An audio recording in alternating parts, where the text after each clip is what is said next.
Hello, and welcome back to Secret Sonics. I am your host, Ben Wallach. My guest today is Jonathan Friedlander. John is a Jerusalem-based music producer, audio and mixing engineer who first appeared on the podcast 3 years ago. I just looked it up. It was episode 9, and it was September of 2019. So not only was that 3 years ago, that was like a lifetime ago, basically.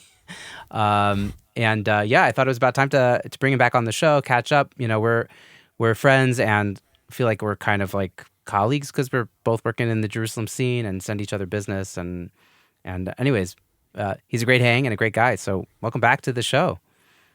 Thank you for having me back. Glad to be back. It's an honor, and I'm very happy to see how far the show has come in the last 3 years, from the grassroots to really getting a following and putting out really good content.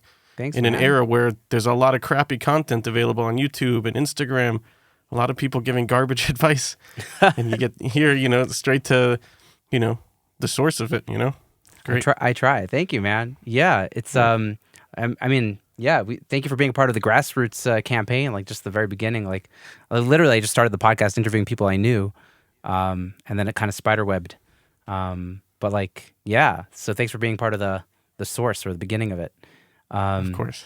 Yeah, so let's bring like the audience up to date. What are you up to these days? How are things going? Like you have like similar to me, but maybe a bit more than me. You have like a small studio in the heart of town in Jerusalem. Like you have a live room, which I don't have. Tell us a little bit about what you're up to these days. Yeah, so I have a small live room to keep it humble. Really, since last time we sat together was before Corona, and once Corona really picked up, it was a big, question of, do we have people in the studio initially? And there's just a lot of unknowns. I always, when I see things shift in the world and things get funky, I kind of think, okay, well, how do I shift my strategy and my plan?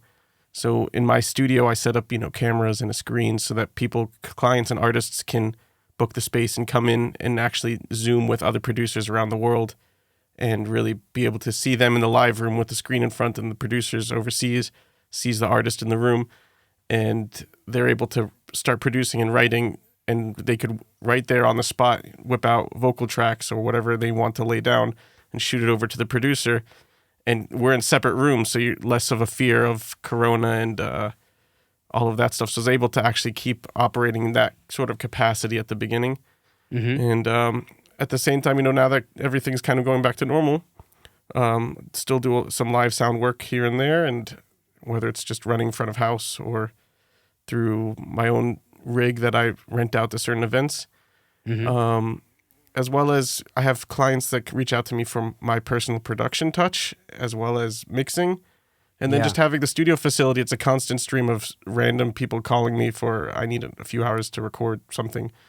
And I don't necessarily know what I'm getting in for each time.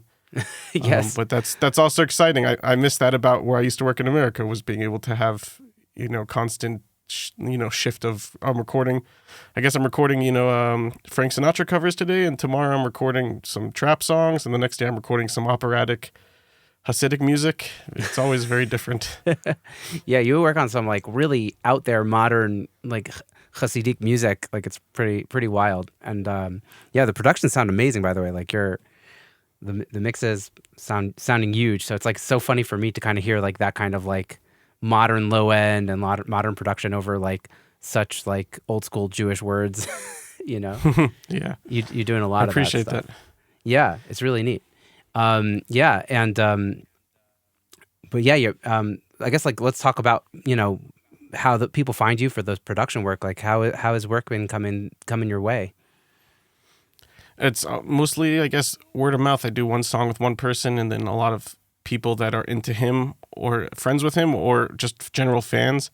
For example, Yair Elitzor, an Israeli religious artist who does rap, pop, kind of modern thing. I started working with him a year and a half ago, and right after the first song, he started to get a boost in following, and he started to become hooked on, coming back to me for more productions. I think we did 5 tracks altogether over the last year and a half, and his following has grown significantly, and I could just see by the type of people that call and what they say, when they want to start something like, wow, they heard what I did for Elitzor. Mm-hmm. They want something similar because people in their world of religious music, no religious music, that's what they grew up listening to, and and what they hear. And there are exceptions. We know between me and you, we know other producers in the religious world that are doing phenomenal things also. But as a general broad term, it's not a lot of, trying to break new boundaries like you'd see in the modern pop world. Let's make a new sound. So with every artist, every different client that comes in with me, I want to make my print, even if I don't necessarily connect to the song as much as I'd like. You don't always have the luxury of working with only who you want to work with and what you want to work with. Right. But I always try to implant in it something I'm proud of and something that connects it to me, so that I could listen back to it and say like, yeah, that's, we did something different there. We did something cool and fresh. And even sometimes it doesn't work out like that. And you think you made like a less of a impactful song. For example, with Ya Yer Litzor, our second song we did became, it became a song I didn't necessarily enjoy. And I thought felt, a little bit predictable or whatever. It just wasn't something that I still put my stamp on, and I still feel like I did good work. But as just a general song, I wasn't such a fan of it. But it blew up, and it has over 1 million plays on YouTube. And I had no idea, finishing it up, thinking like, wow, thank God that's done. To suddenly it's so huge that I have other clients coming in based on that production and hearing that. And even just, for the first time. Yeah. I've worked on stuff, that's mixed and I've recorded and mixed on some stuff that, people would recognize and mention. But now to have something that I produced and be in strange conversations with a very religious family, and they hear about that song and they're like, oh my gosh, you did that? And it's like, wow, I had no idea that one thing would have such a far reach. Yeah, it's great. And I also, like, when I went to see like the YouTube video, like it was so nice to see your credit there, like right at the top, like for anybody to find. Like that's really nice of the artist. Like I feel like in an era where credits are like shit, to be honest, like it was nice to see them kind of credit you on the big YouTube video, and just like, I'm sure that's a big part of how people found you, Yeah, I'm grateful for that. And really, I'm also grateful for my brother back in the day when I was first going off freelance. He told me, get everybody to put your name in the YouTube thing. Get everybody to put your website, because your search engine optimization will get better. And the more people Google your name, there's some other Jonathan Friedlanders out there. And I think like 10 years ago, I was like, I'm going to try to make myself come up on Google before all those other Jonathan Friedlanders. So with a lot of things, I try to ask the client, too, if you don't mind, if there's not like huge pressures from labels or other people on how it's presented, if you don't mind adding the name in there, that would mean the world. Yeah. That's great. It's so smart. Yeah. I feel like it actually, like, I don't know, my buddy Travis, who has a podcast called Progressions, he's talking a lot about credits these days, and it's not something that I don't know, like it's not something that I've pushed so much, but it's really like, it's really important, and it's crazy that we don't push it like we should, like you said, like even just asking nicely, like the way you're saying, like, because like photographers, like if you don't credit a photographer on a photo that you put on Instagram, like they'll like harass you, like put the credit. Like our industry, like the audio industry, is not taking that seriously, and it bugs me to no end that there'll be these like YouTube videos, and like literally every person who's involved in the YouTube video production gets credited, but the actual sound, it's like a music video, nothing about the music gets credited. It's crazy. Yeah. It's bonkers. Like, shouldn't that be the thing that's being pushed? I think that there's a divide in how something behind the scenes, and when the song goes from the artist and the development people involved in the production pass off the file to whoever does the marketing and the promotion, and whoever actually loads it up and registers it with all the different places that needs to be done. They don't necessarily know at all who went into it and what happened with it. I personally, before leaving America, I had recorded on a Rick Ross album on Maybach Music 4, recorded with my friend Daniel Watson. Together we did the session for recording the drums and the live horn section. And that album wound up going gold, and I wanted to be sure that my credit was, intact. And right when the album actually came out, the producers of the project, Justice League, they called me and, super apologetic, saying, how something happened with the label. They printed the first 100,000 copies without my name in the credits. Because Justice League had submitted the credits but didn't get to them, I guess, in time before the first 100,000 prints, and the label just went off with it. So they were super nice and super apologetic, and as soon as copies with my name did get printed, I was already in Israel by then, they sent me a copy so that I could see it and be proud of it. I was young at the time. I was 21 when I recorded on that when we did the recording, and that was a big part of my development and learning where I was at the time and the people I was with. And I think that was the producers did exactly the right thing. And somewhere on the other end, I think it just happens all the time with lots of places. I feel like I have a lot more credits than what I could find on the internet. From a lot of things, but at the same time, it's very difficult to find a way to go back on it. And I think that somebody like Miguel Scott, I think he's very good at he's awesome keeping track of all that. I think you first introduced me to him, or maybe you introduced me to somebody else who introduced me to him, and then he was on the show back, I think in one of the episodes 70s ish. I'll have to go back and look that up and put it in the show notes. But yeah, he's excellent. Yeah.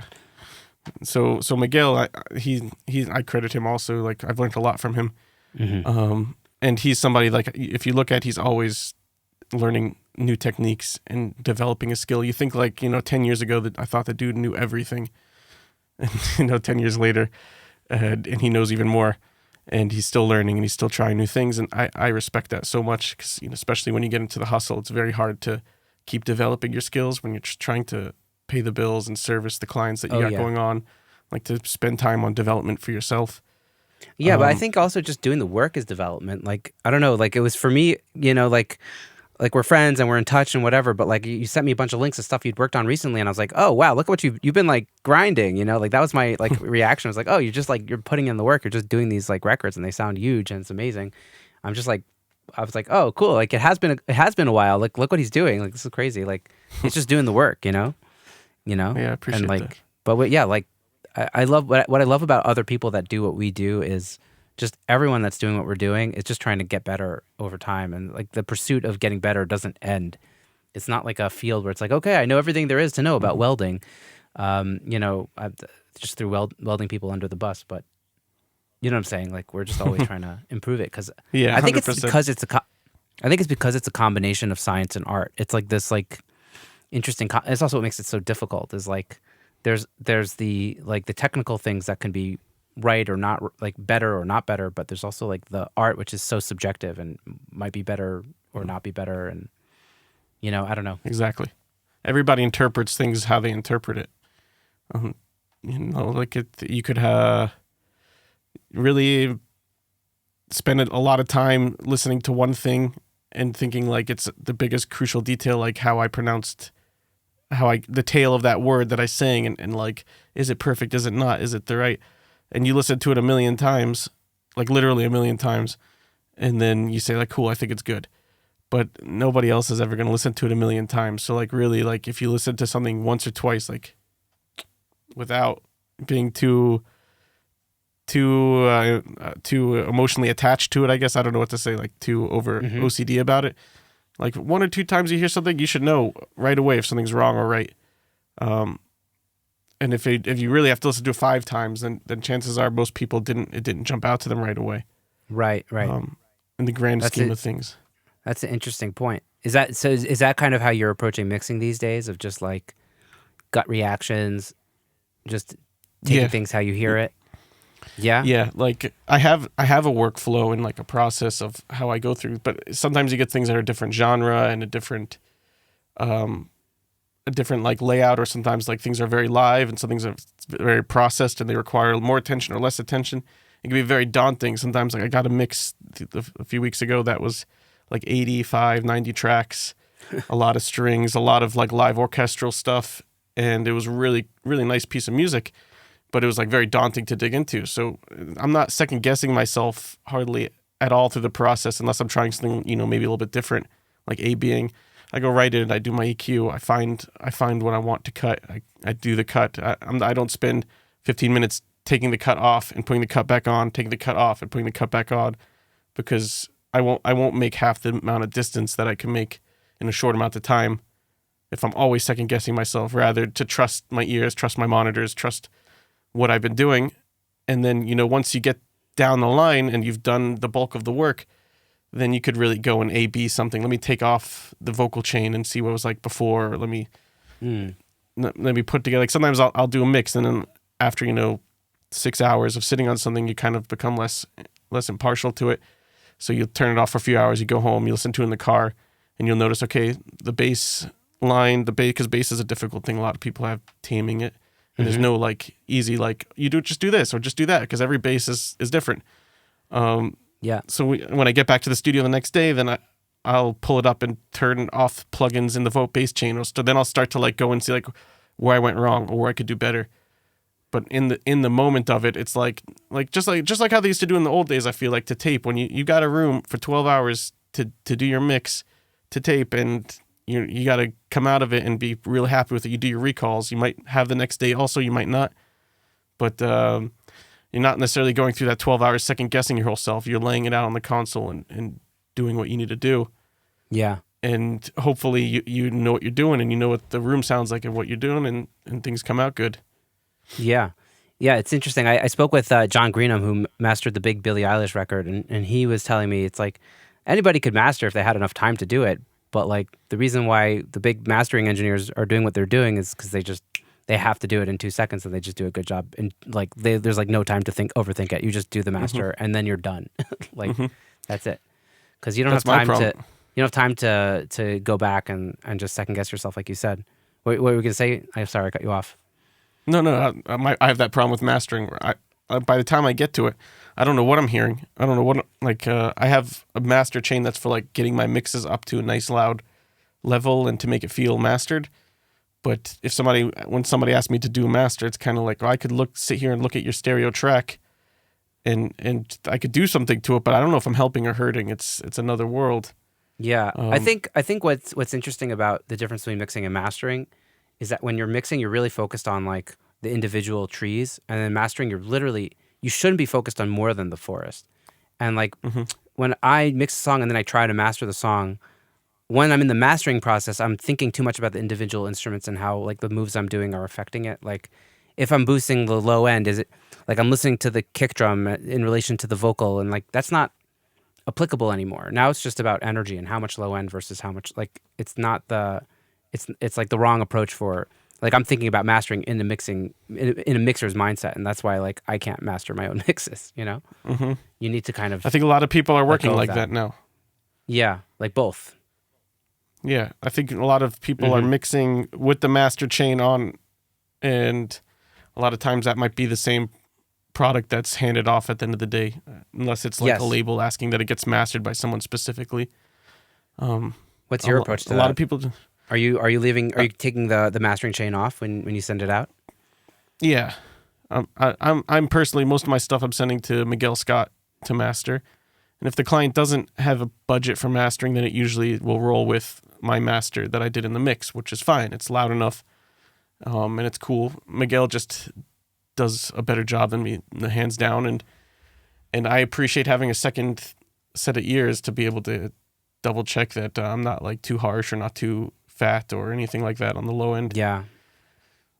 I think for sure you need that communication. I feel like, especially, especially, I don't know if I wouldn't say that we're just starting out, but like having that communication with a mastering engineer, like enables us to just have more confidence of like putting out our product. You know what I mean? And like that QA, and even like having the mastering engineer kind of give you some feedback even before you send the final mix, and that kind of back and forth really helps to make a better product. For sure. It's interesting, like when you were talking about like your first impressions, I was thinking about college and how I really need to do more of this in audio, because like in college I kind of like figured out how to do really well on like multiple choice tests, like, you know, A, B, C, or D. And I realized that every time I went with my gut, I got it right. If I ever thought about the question too much, I would get it wrong. And so by the end of college, I was just acing all my tests because I always just went by the gut. Like I would, whatever my gut told me, I just would go with my gut, and it was always right. And as soon as you start to read the question too closely, then they're trying to throw you off with some wording or whatever, and that's when you would get it wrong. And so like, yeah, I need to, with audio, trust myself more and leave less room for like, I don't know, like I feel like we record with like a safety net on often, like to like make sure like, okay, like this is probably good, but just in case, let's make sure that we record it like this, and we don't like, you know, we don't overcommit ourselves in a recording, and like it's the wrong approach, I think, and need to like untether ourselves. I don't know. Anyways. Yeah. I think it could relate to a lot of things in general. Like you asked me to send you some stuff last night, and it was like a task for me to like track back, like what have I been working on? I don't even remember what feels right, what's good. And I was preparing a list to send over to you, and at some point in time, I was like, well, do I? No, I was like, all right, this is it. No second guessing, hit send. Like the moment I went and hit send on the email, it was, you have to trust yourself at the end of the day. And if you don't trust yourself, then it's a Zen thing. You got to like really tie into it. And I think that it helps when you work in live sound also, where like you've got this amount of time to get it done, and then it happens, it's either good or it's bad. Like there's no coming back to it. Like, and you start to be more decisive with your actions. And like when I say live sound, sometimes, in that world, you've got very strange setups where you have to run cables in the air and like really, I've been in some weird places. And when you're doing something there and you have a tight timeline, you have to worry about safety, whatever. You do something and you just know to do it right all the way through and not second guess the whole time you're in the process. Because otherwise you just don't get anywhere done, and sometimes the work gets sloppy that way. So you could translate over to everything in life. When you're driving and you change lanes, or when you make a decision, you make decisions all day, very fast. Interesting little side note. Apparently, my wife's very into anthropology and sociology and things like that. And supermarkets are like set up in a way that's, makes you optimize your buying. But they put the candies at the end because apparently a human can only make a certain amount of decisions in it. Like not can only make, but they optimized a certain amount of decisions. Decision fatigue is what's called. Yeah, exactly. Yes. And you start to crave sugar or sweet things after you've made a bunch of decisions. So that's why they put them by the cash register. It's so when you're at the end and you're about to check out, you made all your decisions. Like, do I get this cheese or that cheese? And you pick up a Snickers to make your brain feel better. Yeah. And even if you're aware that it's a thing, you still pick up the Snickers. Exactly. You can't hold back on the Snickers. Yeah. So mixing, you just got to make decisions. And if you're not sure of yourself, that's cool to second guess. But if you're even producing and recording, if you're spending the whole time trying to cover your butt, you're not going to make good decisions. One thing. But at the same time, I did that production for this guy, Aviad Jorf, recently, and we did some live drumming. And we had like a really basic scratch track of acoustic guitar that I played. Like he wrote the song on his acoustic guitar, but I replayed it on the tempo. Mm-hmm. We had the drummer in there playing, and there's certain things that it's hard to fully see how the whole image is going to put together before there's really all the final electric guitars and synths and stuff. Mm-hmm. So like, how does the ending happen with cymbals, without cymbals? Is there a kick there? Is there not? So for some things like that, I totally will go and be like, okay, do the ending again, but don't hit the cymbal at the end. Just end it in case we do a tighter ending and the cymbal is all wrong. It's very hard to cut out of live drums a live cymbal, resonating over all the other drum parts. So for certain transitional parts or things like that, I will go for two versions. Like if the second verse needs a crash on the first of every 8 bars. And what if we take the crash out? We decide, the client says, that crash is really bothering me. Rather than having the recording be ruined and not be able to, you had them do ahead of time one without a crash as a backup. Right, right. Like I made the decision that I want the crash in there. I feel like that's right. And I did that for his production, and it worked out because there's a lot of shifts and edits that we wound up making because at one point in time it was too much crashes. At the other point in time it was not enough. And I was able to take between some of these backup takes, the pieces that I needed to make it crash exactly where we wanted. Like one on the first bar, after 4 bars, the next one, then every 2 bars, progressing with the song. So that's, just from experience and knowing, you got to run into these problems. Like I have run into that in the past many years ago. I think I know to pay attention to it. Yeah. I think with tracking, it's always good to I mean, obviously you don't want to burn the artist out, but especially with like drummers and backing tracks and stuff like that, you have to just really be laser focused on what might happen. And so you just get extra tracks and you get extra recordings. And the most recent drum recording session I did, which was not even so recent at this point, but I just felt like everyone was ready to move on. And I said, you know what, there was something about that chorus where the kick just didn't feel like it was consistent enough. Let's just do one more take. And just to clue the drummer in, hey, you did a good job, but the kick pattern wasn't consistent enough. Let's just go through it one more time, this last chorus, and then nailed it. And then it's okay, cool. I'm glad I paid attention and had that extra yeah, it's hard not to pay. Yeah, like recording sessions are just like, for me, I'm just like all in. I'm hyper focused, and I like focus on. I can't focus on anything else, and it's just like That's the only way to do it. That's how you know Yeah. you're a good recording engineer. Anybody can hit record and tell the artist to do whatever he wants, and you don't have to necessarily tell the artist what to do, but you have to be able to pay attention. Like, that was a good take. Mark it, put it aside, whatever you got to do. And then if you see that you have what you need to say, let's move on, because people get tired and you want to keep the vibe up of the session and the momentum going.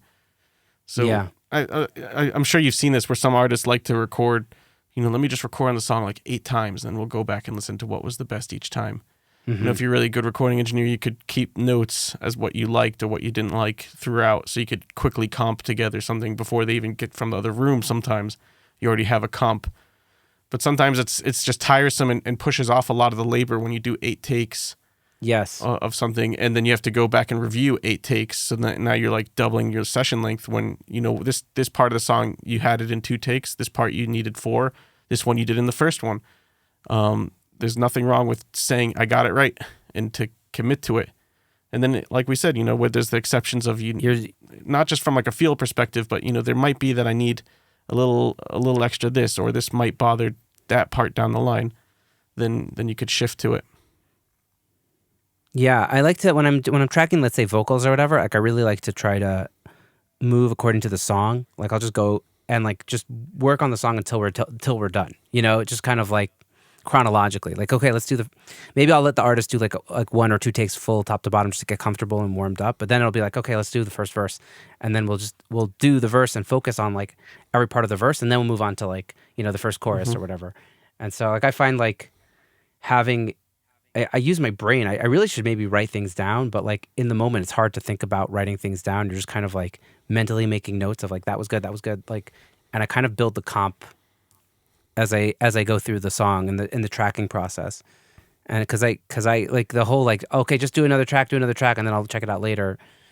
Doesn't work for me. Yeah, I don't like that. Yeah, and also then you don't want you. It's the kind of work that like it becomes like a bottleneck of like I don't actually want to do that because then I have to like sit through all this stuff I already sat through, and like it makes you feel like you're working, like you said, working twice. Yeah. Like I'd rather like also like work that I don't want to do. I'd like to do it when the artist is around so that I could just get it over with, and I don't have to like now I have to schedule in time to do that annoying edit, which is only going to take me an hour, but I'm going to procrastinate and like yeah, 100%. You know how it is. I think the artist needs to be there for that process, mostly because they need to understand also like what they're asking. You wanted to go that way of going over every little thing. So you're going to sit here with me and we're going to go over every little thing. And I'm not going to, if you're doing it, if you're already listening to 8 takes, might as well do most of the work while you're doing it, hear what you like. And like you said, whether it's in your brain or like I record using, multiple tracks that I drag down to that are all bused to the same aux. Like the aux is my lead vocal track. I might have 4 tracks under it that I could easily drag and drop multiple things and keep them muted if I need options or if I need to punch overlapping things, I drag them down to there so that I can immediately play back. They hear it through the mix, through my signal chain with effects and everything like that right away. So like we could be punching in without the music really ever stopping.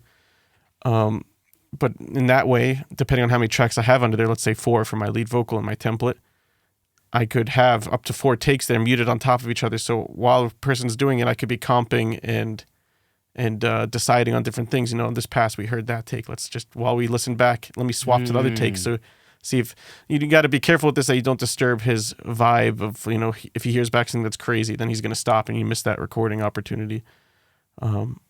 But I'll certainly do as much as I can while we're doing it. That's smart. It definitely saves time. Logic has like a really great comping feature with the swiping to comp, but that's actually really, really smart because that way you can like not mess with your comp as you're doing overdubs on top of it. Like I didn't think about trying to do something like that.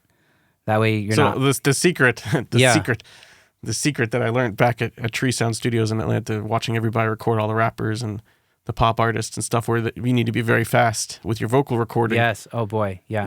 So I keep a cut track that's open all the time, whether I'm listening back, whatever, in quick punch mode on Pro Tools, it's always recording. So if we're listening back to take and they just dropped in a line or something on top of it, I could always hit record and I've captured that. So things are always moving in a creative space. But because I'm using universal audio, interfaces and stuff. I'm not monitoring my cut track through Pro Tools. We're listening.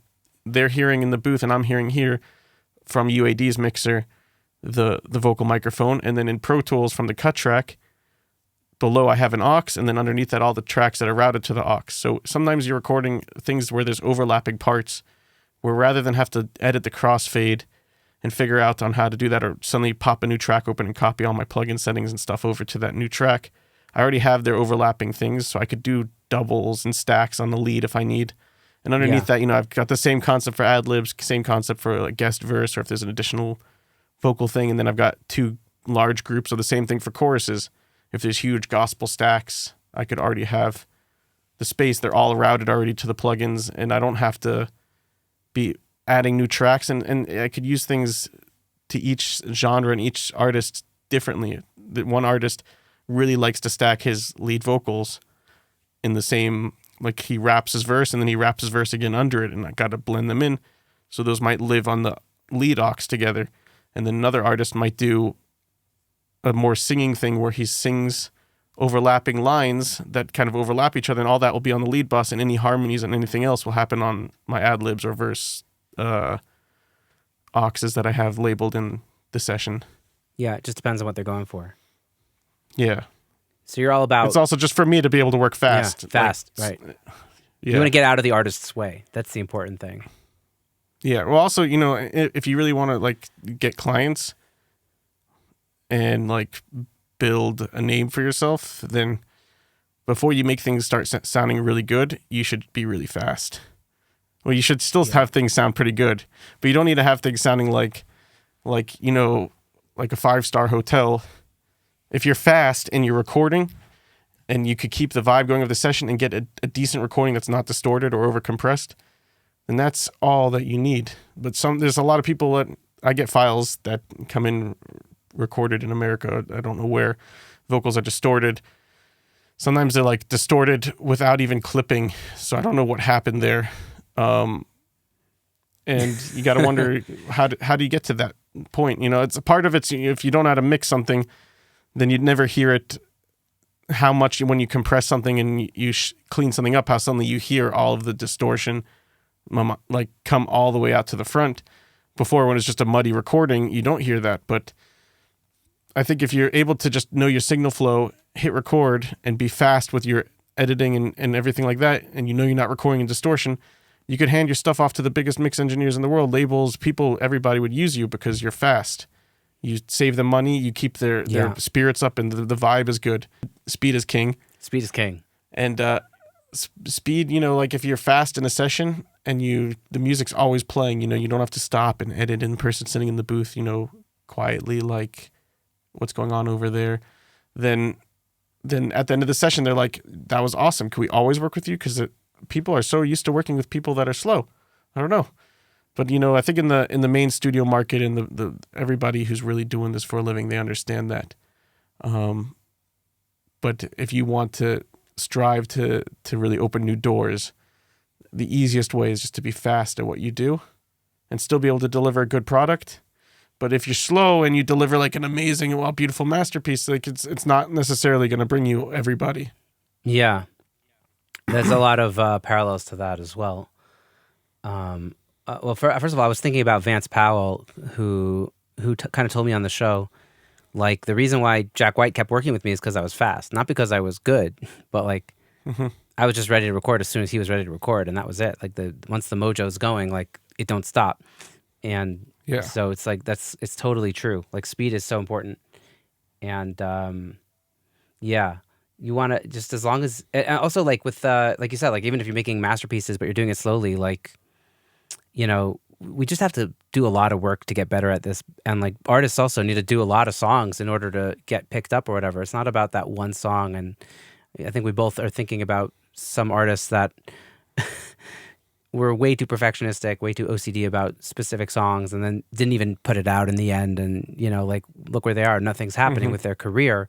But the artists that just put out songs and are fast and just keep doing it, they start to build momentum, and they don't overthink it. They just say, hey, that's cool. That's good. Let's go. It seems to be a much better recipe for success. And same with us, like with mixing and recording, just like doing reps and making it happen is so much more important than perfecting any specific thing, because eventually perfection will come with those reps, so to speak. Mm-hmm. Sometimes I wonder if perfection is real. Does it exist? You listen to a lot of big records and you might hear imperfections. Like if you think like a Kanye West record, you'd expect it to be like the cleanest, most brilliant mix, and they all sound fantastic. But there's certainly some of the songs you hear and you're just like, they let that fly. I forget what song it was, but one of them has like in one of the choruses, like you could hear like a high-end sizzly, just like a ringy distortion thing from one of the samples, and it really stands out to me. I'm like, I would clean that up, but that in that sense, maybe that made the vibe of the song for him. That dirtiness and that imperfection. And imperfections, I think a lot of people will test, are the perfection, little happy mistakes or whatever. But sometimes you could play an acoustic guitar perfect without any finger noises or anything like that, but then it might sound like a MIDI, like fake. Oh boy, I've been down that road. Acoustic guitar. Yeah, it's true. It's sometimes the imperfections are the vibe, and also like, I don't know, from people that I've been talking with, there's no like clean aesthetic these days. Like there's a million aesthetics, and like, the Billie Eilish record sounds completely different than the Dua Lipa records, which sound completely different than Kanye records, and like there's different levels of pristineness and dirtiness, and it's all kind of kosher these days on the top 40. So like, it doesn't even matter. Like, what are we striving for? We're not in the Steely Dan era of like getting those perfect, 1970s like captures. Yeah. It's a different, for sure. It's a different Except world. with country music, where everything is perfect all the time. I think, right? The Nashville style, session musicians, like, okay, that's really perfection. But it always depends on the genre you're talking about and this type of songwriting. And it's not right for that's not right for everything, right? Exactly. Right. It's like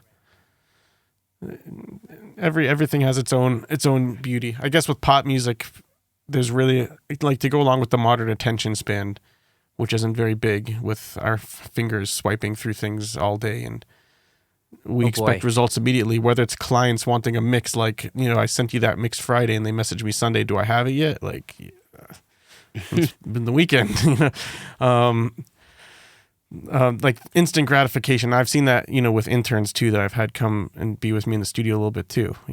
If the action isn't happening right away, their attention span goes away and then they're out the door. Like, come in to sit in on a 4-hour session, they made it an hour in before we even got to record, while the artist is still, that's insane, in the process of writing with the producer over Zoom. And then an hour and a half after we started, 30 minutes after the kid's gone, the artist is ready for a food run, and then we start digging into recording, and he misses the whole process and all the action. So patience is, you got to be patient. Like, I know everybody has no attention span anymore, but I think that has a lot to do with pop music, and what you hear out today also is you want to hear fresh this and then boom to that. Sometimes parts of songs don't always musically make sense, but that goes along with what people want. Okay, it's like two new songs inside of one song. These I cell forget the phones rapper. are changing the way our brains work, and I don't know if it's possible to go back to a time where we didn't have that, because I feel like it's, once you've taken that blue pill or whatever it is, Matrix analogy, like you can't go back. Like your brain is so, once you've had a smartphone with WhatsApp and Instagram and Facebook and you're just TikTok even, like you're done. Like your attention span is never going to be the same. I'm glad that we grew up in an era where that didn't exist, so we could actually learn how to focus and do that long. I mean, I'm sure some kids coming up now do have that ability, but it's crazy. Like we live in an ADD world, It takes self-control and responsibility to be able to unplug yourself when you need to, and even if to unplug your kids when you need to. It certainly can be like a weight to have the social media and the phone. It could pull you out of your focus and out of your position, but it could also be a huge asset for developing yourself. It's just a matter of your own personal responsibility to keep it under control. And for me, that's very difficult. All day my phone is like vibrating with clients asking for things, or other people who I don't necessarily know asking for questions. Can you give me advice on this? Or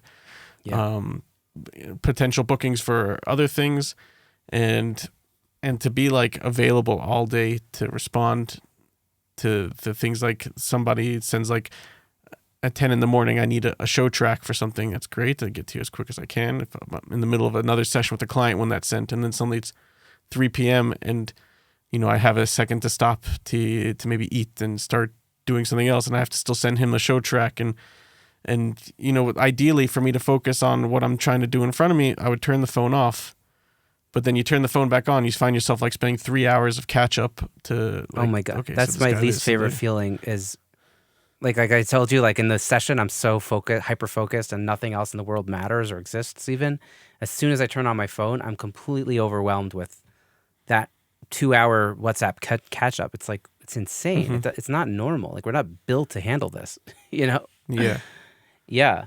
So I guess I'm interested to kind of hear how you're staying organized. It sounds like your life is pretty hectic and you're holding a lot. Like, how do you keep track of everything? We don't need to get into that because I'm not managing. We don't need to add that into this whole. You're not managing. No, yeah, I mean, no, definitely not. Like, I find though. myself ignoring my phone and being like I'm just not able to answer you, because like to be in the evening, to be present for your family. Yes. And then to like be present for yourself when you need to be, and then to be in the creative headspace when you're doing. Sometimes the phone just can't be a part of it, and even so, sometimes I'll come out of a session where I'm not paying attention to my phone and things are building up, and then I might have an hour to myself. I might still not respond to the messages. Like, we don't need to add this into the podcast. But No, this is important. I want to hear. I want this in the podcast. If you're okay with it, like, this is good stuff. It's important. I mean, it's not good advice. You should be servicing everybody. You should be getting back to everybody. You should be giving everybody the best service that you can. And if you can't handle getting back to everybody, then you should be not taking on more projects, and you should be finishing up what you have on your plate. But it's all the inquiries and all the different stuff. And at the end of the day, people aren't paying what you need to be able to say, like, okay, I could focus on 3 or 4 songs a month. We could have them all done at the end of the month, and I could give everybody a beautiful amount of attention. Yeah.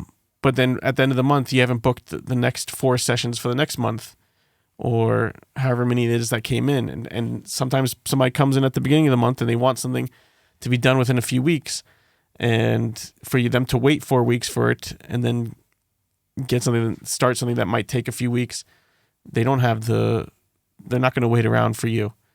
Right. And in general, I've just been, since opening up here in Israel, I've been just trying to help anybody that wants to make their music, regardless of, if you are making good music or you have a song idea and you have a little bit of a budget, we could do something. It might just be like a one-off session recording your acoustic demo of it, or it might be that we spend a few sessions doing, more built-up production. And it might be that we don't necessarily put all that much budget into mixing it necessarily or mastering it, but wherever your budget holds, we can try to do something with it.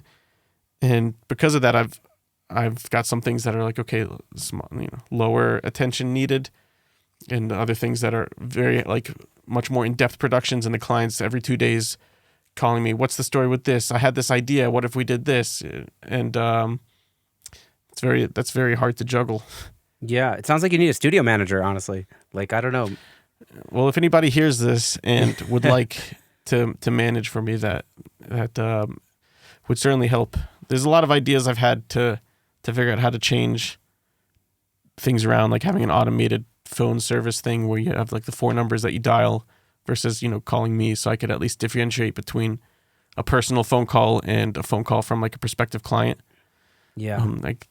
I'm sure some of the really, really big people that you've interviewed have found really good ways of getting around this, of having just strange people calling for strange things at all times. And then, hey, can you clean up this vocal recording? It has too much background noise. And then you look into it and it's got a lot of problems with it. It looks like a lot of work. And then they're like, oh yeah, we don't actually have a budget. Well, like, we could have ended this conversation before it started. Right. But, yeah, got to figure out. It's interesting. Like, I don't know, like, yeah, it sounds to me like you need help, and like like I also need help, and like, but again, also with budgets it's hard. But I'm trying to This is like a year where I'm just trying to delegate more things, and I'm like slowly, like I have somebody else now edit the podcast, which has really cleared up my schedule and helped me save me a lot of heartache and stress. And also I'm trying to delegate some like random audio work that I do. Like I do a lot of random audio podcasts and stuff like that, and it's taking up a lot of my time. So I'm like losing time for music, and it's like I can't take any more of this unless I'm starting to delegate it. And so I'm just like I'm just trying to think bigger picture now.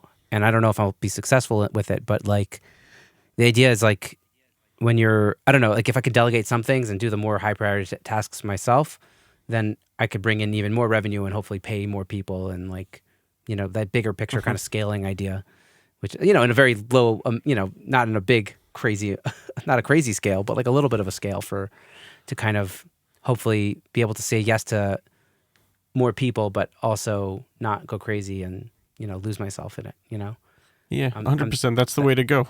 I'm trying. And that's how We'll the see if it top works dogs out. do it. Yeah. I think if you look at like Chris Lord Algae. Sorry, go ahead. Mm-hmm. Yeah. No, I was gonna say it's just hard in a small city like where we're like in Jerusalem where we're working. Like it's a very small pool, right? Like when you're in LA, you can really like go hard because it's like the music city and everyone's there and everything's happening there. It's like it's a little harder to kind of not do a little bit of everything in Jerusalem, so to speak. Yeah. But as you work, that's for sure. Well, I was gonna say, like if you look at like Chris Lord Algae and other really top mixing engineers and producers, they have a team behind them. That's like I haven't been in the studio with Chris Lord Algae, but I've seen the videos. He's got a guy behind his SSL that's running his Pro Tools rig for him while he's in the front with the gear. Somebody else is patching the things. Somebody else is probably in the back room in the other place, editing everything. So by the time it gets to his desk, there's no noises, there's no issues, there's no bad fades. Everything is done on the back end. I used to do that for somebody in America where when I was working in the studio facility there, where he would have a whole album to mix for Killer Mike, and I would take all the sessions and prepare them with his template and edit everything and tune everything and get everything ready to go. So when he came down and sat on it, he didn't have to spend much time and you don't have to waste that creative space in your mind on all those little background things. I think Manny Marickway probably works similar with his assistant engineer and a lot of really big guys, and that's I think even medium guys and too. Yeah, I think even medium guys and gals are starting to like take on assistants and people helping them out, and it's not just the Manny Americans. It's like that bigger rung below them and even below that, because I think people are realizing that like you can't keep up with everything otherwise. If you want to like do it's a also lot a of great mixes. approach. Yeah, it's a great approach. That's a great way for the assistants to learn also and eventually become their own entity. Yeah, I think I'm realizing that we're starting, like people like in our age-ish, like in mid-30s, we're no longer at the bottom of that ladder rung.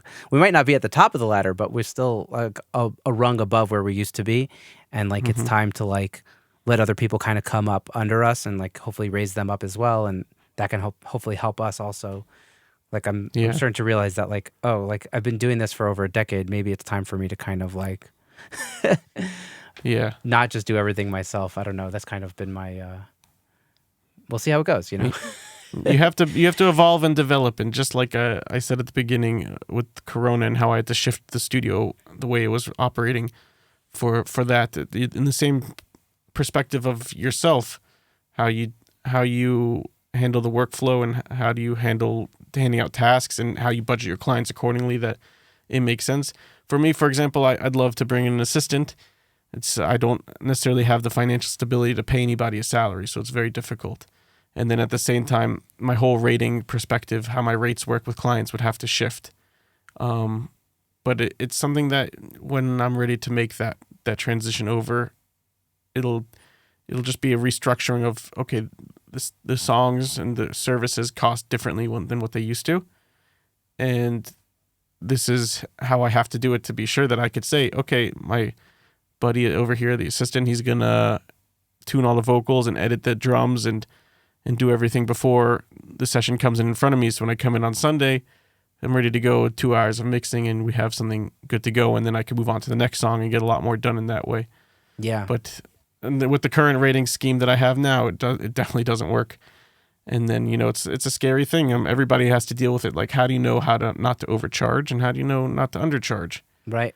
And people who do undercharge really affect the market for people like us who do what we do. When somebody down the road in his bedroom is doing something for, $10 an hour, and you're trying to charge $50 an hour, or 60 or 70, and then you really have to prove your worth, and that's fine. But people like suddenly get surprised. Like, if I've had clients tell, like a band who I'm doing regular sound jobs for, they'll tell the client who's booking a concert for them, this is how much the song this is how much the concert costs. And then when it comes to me and I say, well, that's how much this type of concert costs, but this has other things going in, like other things that go into the production cost more money, but the client can't get over it. They heard the price. They heard what it was. They know it's going to cost me X.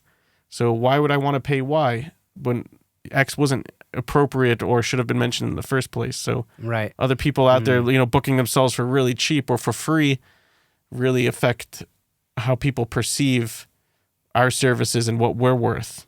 Yeah. So like even like if I do like an hourly work for someone where I get like just a singer on a 2-track, we do like 2 vocal tracks on top of this 2-track, and then they want to mix it a little bit. It doesn't have to take very long to mix, but I could do it in, let's say, 30 minutes to an hour, whereas somebody who's less experienced might take 2 hours, let's say. For me to charge still that 1 hour, it's almost unfair to me, because I've been working over 10 years to be able to do that in half an hour or 15 minutes, whereas somebody else who would be A being their EQ, A being their, I was just boom, boom, boom, boom, boom, boom, boom, we're done.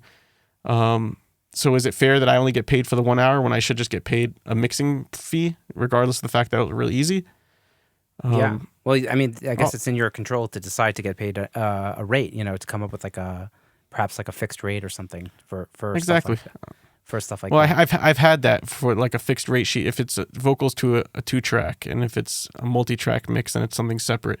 At the end of the day, I find that I can't really know how much a mix is going to cost and give a fair price without overcharging half the people or undercharging myself other times, without seeing how many tracks there are, how bad the recordings are, how good they are.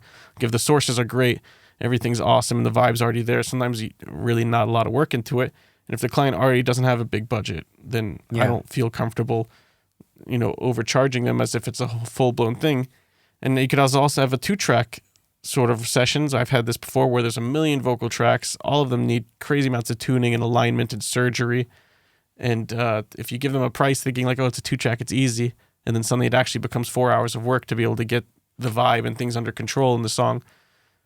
That's why I've been working like that as of late, is just you send me the files and I'll look at it and I will give you a price, including multiple sets of corrections, and you give them a limit so that they know that they can't just keep hounding you forever. Sometimes people send you something to mix and you start it, and then they say, actually, we re-recorded the verse vocals, and you've already mixed the verse vocals. Well, that's additional files. That's not included in the quote I gave, Whereas when you give like a fixed price, okay, it costs $1,500 for a mix, or just a random number, you might wind up getting something that has like 3 tracks and really like hurting somebody's ability to do more music.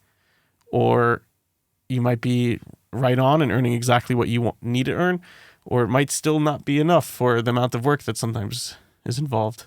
Right. It's hard to gauge. Mm-hmm. Yeah. I've also kind of realized that, like, unless I kind of like look at it as this, of like, I have like 2 products that you pay for like a bulk rate, and that'll be like a song production, including a mix, or just a mix. And that'll just be like a set fee. And then if it's something that's not quite that, then it's going to have to be an hourly rate, because otherwise there's just no way of gauging. And also some people are comfortable with like what they want. They don't want to say this, but what they want is a demo production. They don't want a full recording production situation where you're putting your heart and soul into it and every last speck of creative juices you could come up with. They don't necessarily want that, but they also don't know how to say that or want to admit that that's what they need. That's like, let's say it's a demo production. And so also, like, I know that I would work way too hard on it if I just gave them like a flat rate for something like that. That's going to end up being a demo. Like, I'm not going to be able to not be a perfectionist about it. So it has to be an hourly rate. Otherwise, I'm going to screw both of us over. But if it's like a full production or it's a full mix, then I'm going to give it my perfectionistic thing, and then it's just going to be the rate. You know what I mean? So like if I'm going to give it my 100%, then it's a rate.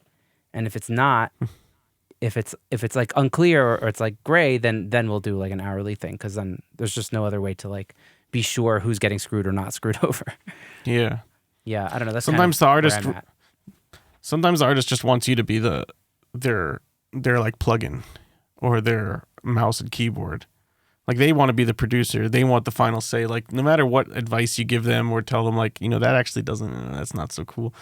I had something I just did the other day, and at the end of each verse going into the choruses, there's like a really long pause in the music. And when the guy played the demo with the acoustic guitar, it was like, like building it up or whatever, but it was a very long break, like 5 bars of just, coming out of the verse into the chorus. And I said, well, we could certainly get away with less of it. How much less? That's to taste. And we debated. And I tried once, cutting out a bar and not telling him and seeing if he noticed and things like that. And at the end of the day, he got his way and he got to keep in the space, and I just had to fill it with stuff to make it interesting.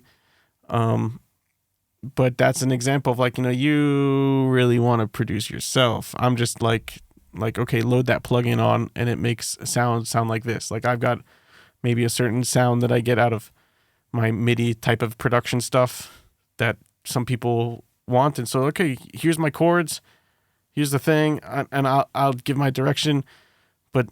But they really sometimes just want what they want, and like you can't really get around that sometimes. Yeah, for that kind of stuff, you need to bill hourly. Otherwise, exactly, that's how I am. At that point, you're just an engineer. So it's like, okay, however long it takes you. Whatever. Exactly. I know how to work fast. So yeah, it's all about balls in their court at that point. Yeah, well, and if they want to take like reproduce a whole section, like, wow, this actually needs this or that, rather than breaking my heart that like we have to undo everything that we did, they understand it. It's on their dime. Like they made the decision. It's their right. It's their move. Yeah. Well, let's talk a bit about mixing, because your mixes sound huge, and like especially the drums. Like your drums sound just like freaking massive. Oh, love to hear a little bit about your approach to drums these days. How you're approaching mixing. And we could even talk about recording drums, because you actually record drums. I actually just was just comping some drums that you record, like before we started recording this interview. I was comping some drums that you recorded for me. So I hope they sounded okay. Yeah, more or less. Totally. Yeah, I love drums. First of all, I love recording live drums. I think it's a lot of fun to get to play with mics and different techniques and strategies, and the way different genres and sets and drummers, the way they sound when you have like your room mics and you overcompress them and really like get a vibe out of people. I enjoy that a lot. There's no like straightforward like rule to drums, like you have to do this or you have to do that.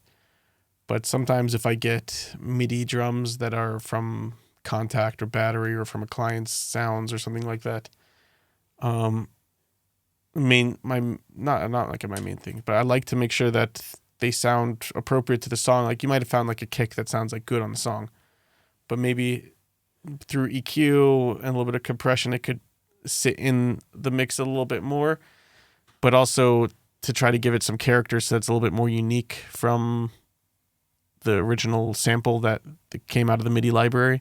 Mm-hmm. Like Universal Audio's plugins and Waves has a lot of good stuff too. Anything that has like just gives it a little bit of an analog saturation vibe, nothing too over the top necessarily, depends on what you're doing. But sometimes on the very beginning of the chain, I'll load some Neve preamp and maybe do slight EQ on it and maybe an analog compressor just to give it that vibe. Like we took these MIDI drums out of an MPC or something and ran it through some gear and ran it back into tape or the computer, and now we have that. So now every move and compression I make down the line, whether it's the bus compression on the drums, which is super important, and the mastering at the end, will pull out that character because it's right there at the very front of the chain. Mm. It will start to get that vibe out of it more, just like a little sheen, a little like a filter on Instagram on your picture or something. But nothing too drastic. Like you load the filter, but you swipe it back a little bit so it's just blended just right. Yeah. But with drums also, the parallel compression and parallel processing that gives you a lot of freedom to really make, like, you could have a nice sounding tight drum kit and it could sound good, but then as soon as you parallel compress or put a little parallel distortion or do like a kick snare combination thing, or suddenly things start to become alive a little bit more. Like, you can really color it up. What's your parallel chain? Like, how are you doing parallel compression? Because I know you could like blend it in with a mix knob. You could do it on separate channels. I know that there can be some latency and like phase, alignment issues in the box, depending on how you're doing it. How do you have it set up? It's when I started everything, there wasn't always this mix knob that you could turn back on the compressor. That's true. Like on 1176, like is like a great compressor for parallel. Just as a start, like something that usually comes free in a lot of like some basic 1176. And it's, I've never done my parallel necessarily on the drum bus in general that way. I usually have a separate aux that I send maybe at Unity the whole signal over to, make that sound slamming. I've been using a lot on my drum parallel compression, just the distressor, because it's just a magical beast of a compressor that could do so much in one unit. I also do a lot of I use the Slate distressor, but I use that on like drums. That's like my go-to compressor for anything kind of drum related. Yeah, usually, because there's so many options. You got the 4-to-1, you got the 20-to-1, you got the nuke. It's a blessing, because like 15 years ago, you would go into most studios and they'd have like 2 to 4 distressors. I think it'd be really rare if you found more than 4 distressors in a room. Sometimes only 1. So you have to really pick, like, what am I going to use that for? There's other great compressors, too. There's usually plenty to choose from. But we have this beautiful thing of being able to put distressors on whatever we want, or to load, like, cool. Like, if I want my kick, my snare, and my bus and my parallel compression to all be distressors, I try to avoid overdoing it with one style thing, because then you kind of, like, get that same character on the sound, and like building up on multiple tracks. Whereas I could color it differently with each thing, and then they make a nice big tie-dye together versus like, oh, everything is blue. Yeah. But the distressor, it has the nuke mode, and it has the sidechain option to ignore the low end, and lots of cool options with their little distortion modes. So that sometimes is really great for most parallel things. So you just run it as like a separate aux. Usually and into some sort of distressor. And I turn it down all the way in the mix, and then I slowly turn it back up. Like I'm not paying attention to too much how loud it is on that channel itself. Like before the fader, it's like, as long as I'm not clipping and distorting, it can be really loud on there. But I'll turn the fader all the way down to 0, and then slowly bring it up to hear where I'm starting to get that spank without like clouding everything else too much. And sometimes I've overdone it, where I'll totally turn all my parallel compressors a little bit louder than the originals in the mix, and sometimes that's an effect that's cool. But I try to be responsible with it and not make it that the mix is like completely shifted when I turn all my parallels on. I've got like 4 or 5 channels of parallel channels throughout the mix for melody, bass, vocals, and the drums. I could group them and turn them on and off and kind of hear that I'm still in the same balance that I am, but I could feel the energy push out of the speakers a little bit harder than I did before. And honestly, sometimes the learning process over the last like year or two is to learn when that's not necessary, because you feel like, oh, I could parallel compress everything, so I have to parallel compress everything, and then you overdo it. Even if it was only a little bit of parallel compression, sometimes you did just a fine job mixing it and making out each sound slamming on its own, that there's really no need to over parallel compress and do that once you throw the master plugin on and squeeze it all out. It's you get a similar result anyways. So you kind of mix your drums first, and then you decide how much parallel compression to do. It's not like you're mixing it with I mix parallel. everything first. Yeah. Interesting. I have a whole mix version before parallel usually. I did that song we mentioned before for that guy Aviad. The drums on that, I did right off the bat give some parallel compression, because I needed to make sure that the vibe was there already before we kept producing and recording on it. So that was kind of already there, and I probably adjusted it more in the mix process. But right off the bat, that was there. And I don't remember. I might not have parallel compressed anything else. In which case, that parallel compression and the drums in that instance is one cohesive sound that kind of like, that's my drum sound. If I need more drums or less drums, they both come up and down together. You have them grouped. You have like the drum and the drum, or you send it in through, that case. You send it through to another aux. And not going through another aux, but if I need to turn them up or down, I would group them together and turn them up or down together. Got it. Interesting. Like what's your thought process of like mixing it without the parallel compression and then adding it afterwards, just to get it to 100% before it, and then do even beyond 100%? Is that like the thought process, or is it just? Yeah, and also when I'm hearing things on parallel happening while I'm EQing and compressing, like on like, let's say it's a acoustic guitar thing, and I've got parallel compression open already. That's completely different than drums, but I'm trying to see that I'm not over compressing or under compressing or EQing just right, but I'm also hearing it responding through that parallel compressor that I might not have finished dialing in to be necessarily perfect. So then once I do get to dial it in, then suddenly everything starts to shift, like my interpretation for what I'm hearing. So I'd rather hear from the beginning, from the source. I don't want to hear like, if I've got like a multiband compressor and a compressor on a vocal or a guitar, I don't want to put an EQ on before them and start working from there. I'd put the EQ maybe not after and continue from where I left off. Hear it from the source, like EQ it first, get it nice and clean, then put the compressor, then multiband or whatever. If it's same concept, but in a more minuscule way of not mixing with your master bus plugins on. You think things are sounding slamming or right, you turn the master bus plugin off, and then everything is flat and vocals are way too loud because they were like digging into the limiters and can't bring everything else down. So I just have a cleaner perspective. If I can make it sound as good as I can on the track when everything blends in, and then from there I say, okay, this I did a good job. This is where I'm at. Now I want to do more. Let me see if I could push it a little harder. That's for me where I come in with the parallel, like, or sometimes the vocal, like, even though the vocal is really good, it still doesn't feel like it just sits. Sometimes after the parallel, like, it really just sits where it needs to. Wow, it's almost like a pre-master or something. It's like an extra lift in a way.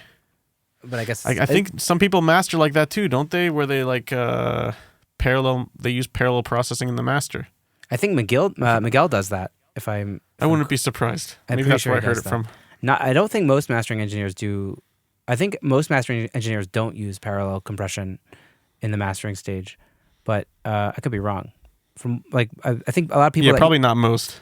I think most mastering engineers that are using like analog chains are just kind of like they're not doing crazy stuff in the box or parallel stuff. They're kind of using their chain and what the tools they know to kind of just enhance the mix. I think usually that's what's happening, but there's no wrong way to do it, right? Like, and there are people that are doing great job mastering also in the box, and like, whatever. Yeah, 100%. Yeah, it's all Jedi stuff, It's all, who knows what they're doing, or it's a hidden secret. I have I love sending my stuff to Miguel, like I said before. I know when I send something to Miguel, he's mastering it, and that's great. Sometimes when you send to like a mastering house, I always wonder, the mastering house has a specific name that made it popular and famous or whatever, and you send it there, and then they send you the thing back a day or two later, and did that guy really do it, or was it one of his assistants who came in and just like if you're the top label guys or your songs got buzz, are they really giving it a lot of attention? And then if you're just one of the guys that call in and paying the rate, is it just run it through the gear and send it out? I don't know.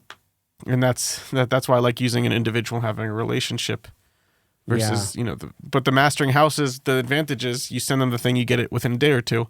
It's like bing, bang, boom, you have your product. And so you can't have both worlds, when you're dealing with just one person, your friend or your individual, then you send it to them. And if they have time, then obviously they do it. And sometimes Miguel will do something for me immediately. Like, I'll be surprised like how fast I'll get it back. And then sometimes, it takes a little bit of time because people have lives and people have bookings.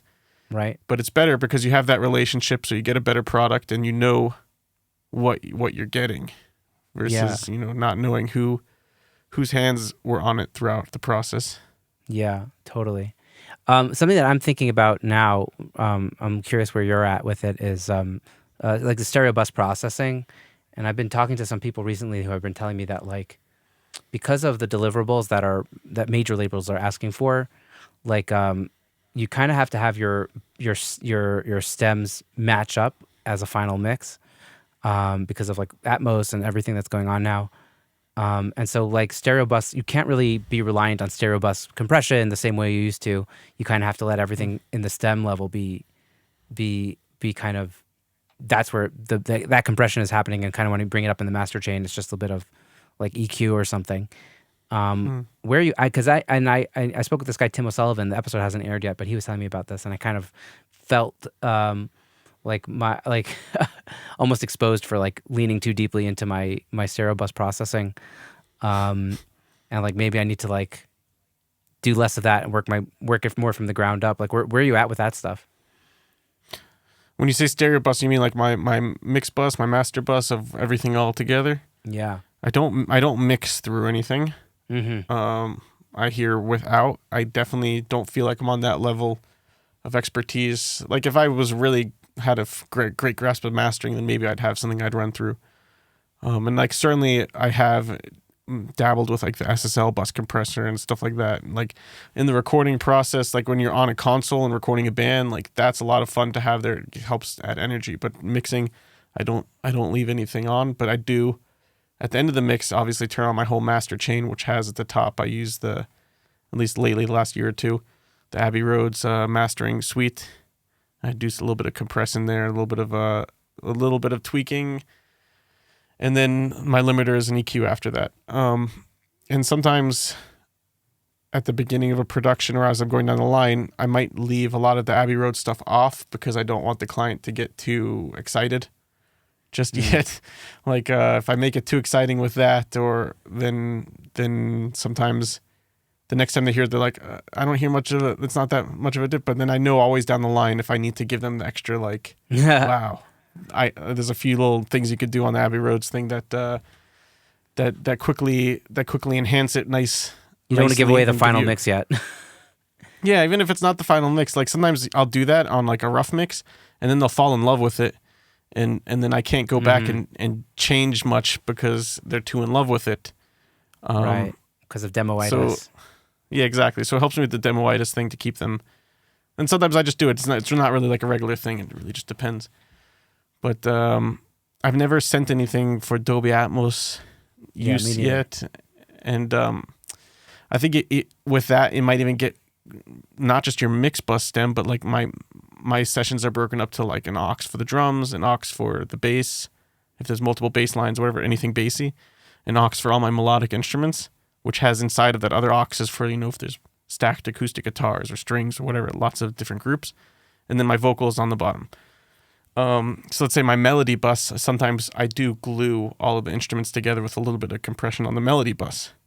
So sending stems to Dolby, I guess the only way to do that and maintain that whatever vibe that processing added would be to actually not just commit to the tracks and export them, but to like mute everything besides the track you need and bounce it through the chain that you've run it through.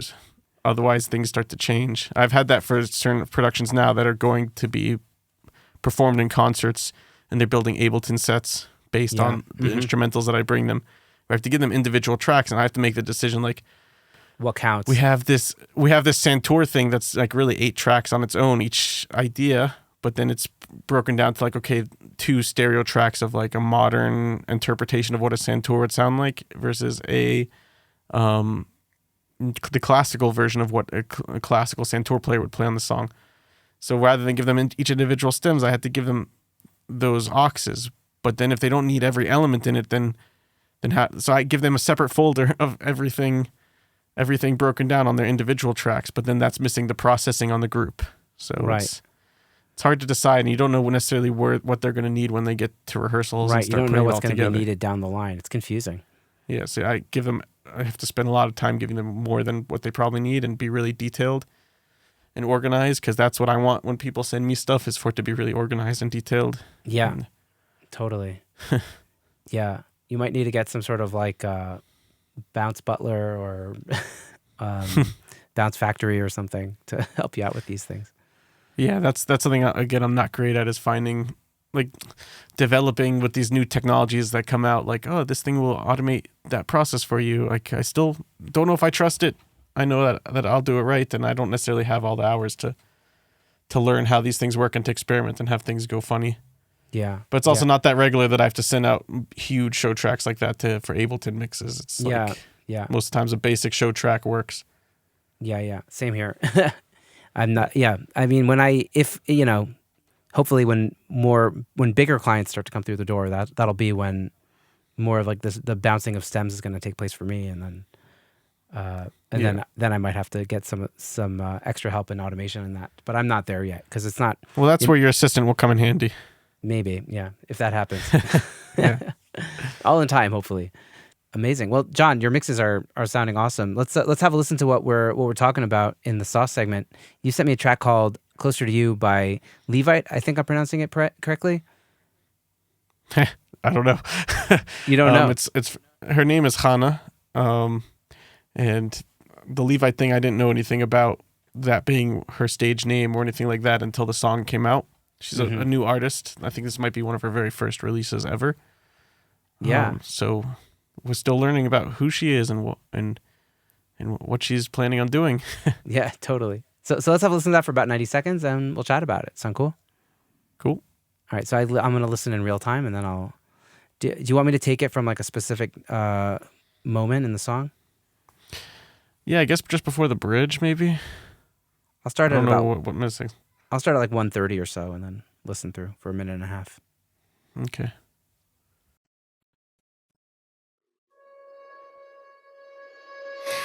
I don't want you.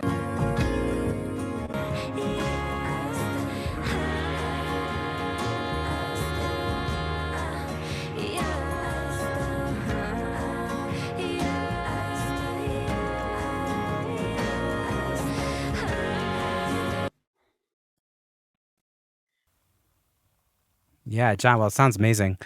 I love the vocals, like the harmonies and the lead vocal also, obviously, and just like the ambience of it all is great. Thank you. Yeah, she did a great job of sitting on. We recorded the lead vocal, and she went home and sat on harmony ideas and really came to the table. And then it was just a matter of guiding her with how many stacks, where, what, and helping her see the vision through. On that song, it was the drummer Asaf Kraus and my good friend from America, David Schroeder, playing the upright bass, and Cerulean Portnoy playing guitar. Oh, nice. So it felt like a real dream team of studio musicians. So my role was really just as a producer, coordinating the emotions of the song so that it stayed minimalist but kept full and felt lush. Yeah. And yeah. That totally comes I think across, by the way. Like the minimal but lush and full. Yeah, totally. Oh, good. That's exactly the vibe. Yeah. I enjoy the style of music in general. It's like relaxing. It's peaceful. It's versus something that could be the exact opposite. It could also be fun, but it's not necessarily easy to listen to when you're hanging out and just relaxing. Yeah. But specifically on this song, some interesting things in the production side. Asaf Kraus, who played the drums, we did a take of without any cymbals, with him playing with his hands on the drum set as opposed to sticks, like smacking it with his fingertips kind of thing. He has this way of doing it. It's almost like playing bongos, but on the regular drums. Mm-hmm. And then at the same time, overlapping on top of that, I believe we used mallet, for the cymbal swells, and just like having like a top take of the top action that's happening on the set, and then a bottom take of like the kick and the snare, the toms, the shells, snare obviously with the snares pulled down, I think, for most of it. I don't remember if we pulled them back up for any part, maybe near the end when the snare really hits in, we pop the snares back on. But I think that adds to part of the emotion. It's not just like hitting a drum set, but really like feeling a drum set with your hands.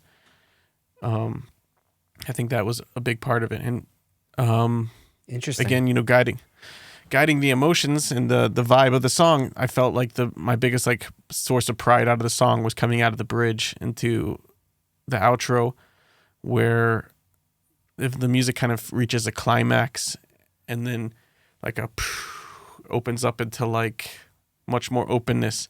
And each musician who's kind of playing the song, it's a pretty, like, the chords are simple. It's not like too much going on, but you could get really lost in it and miss, your outro, when to stop digging in and when to, like, let it breathe. And so for each different take, I had to be really clear with that vision, that from the drums on just a scratch guitar, that we got that cymbal, that, and then to know, like, we gave it like a bar of rest, and then he comes back in after that breath with a more quieter, more sparse thing, and then to pass that along to the bassist when I sent off for him to play along, that's a spot where it needs to boom, like it needs to breathe there in that one moment.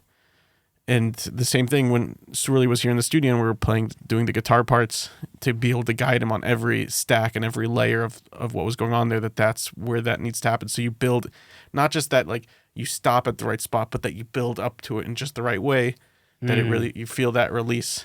And with live musicians, it can be complicated to stay on top of all that. When you're producing with MIDI, you could just, mute what you need to mute and rearrange to make that feel okay. But this, you have to know ahead of time.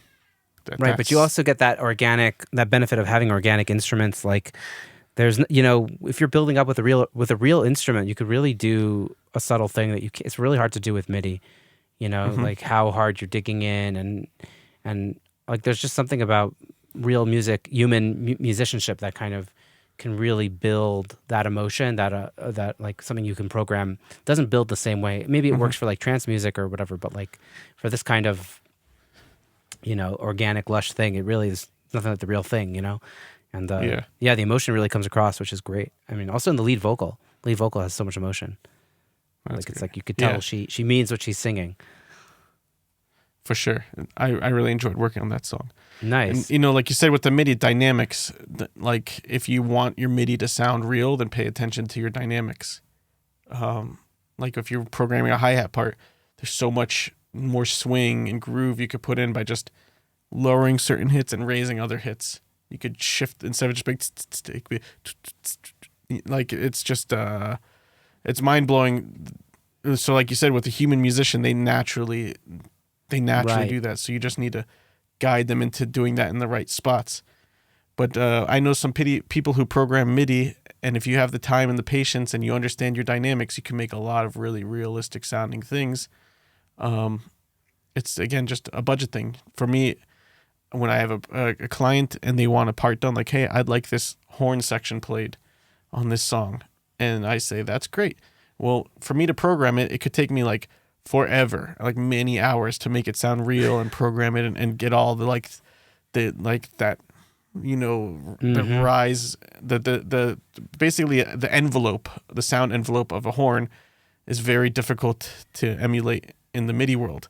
So I could do that maybe over 4 hours for like a 16-bar loop or something. We could figure out something. Or we could spend an hour or two with a real horn player and just record it, and it'll cost the same or whatever. Yeah. And you have a better result. Yeah. So you're not afraid to use session musicians and reach out and collaborate. Yeah, for sure.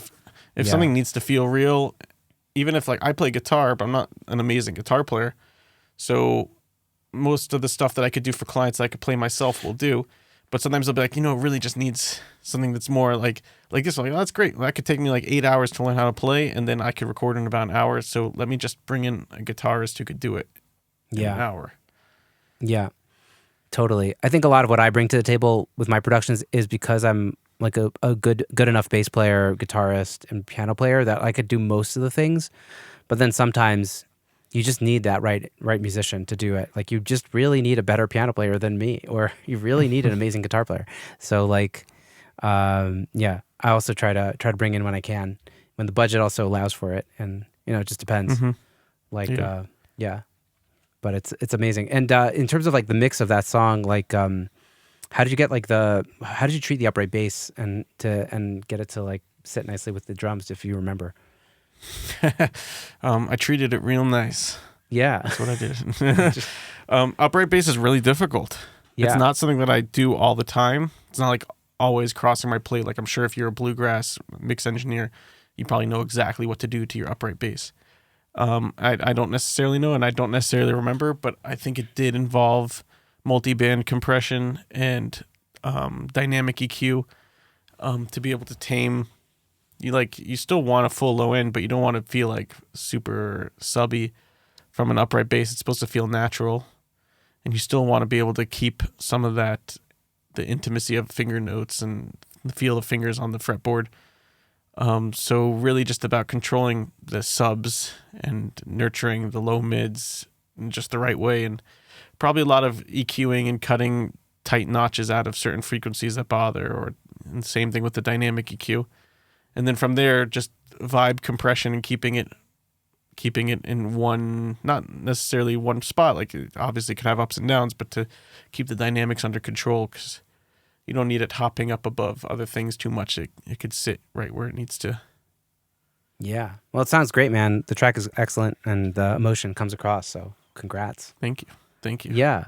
I guess it's since I have you on the air, and you've actually mixed my bass playing, and I was really impressed with what you did with it, because I find that it's hard for me to kind of give the bass the bottom.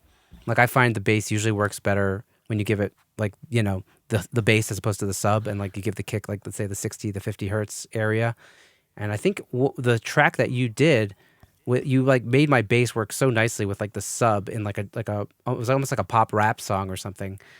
Do you like, what did you do there? Was that for one of my French clients? Yeah, one of your French clients, exactly. Yeah, I think also like I have this constant doubt in my mind if what needs to be in the sub area, like if it should really be the kick or if it should really be the bass.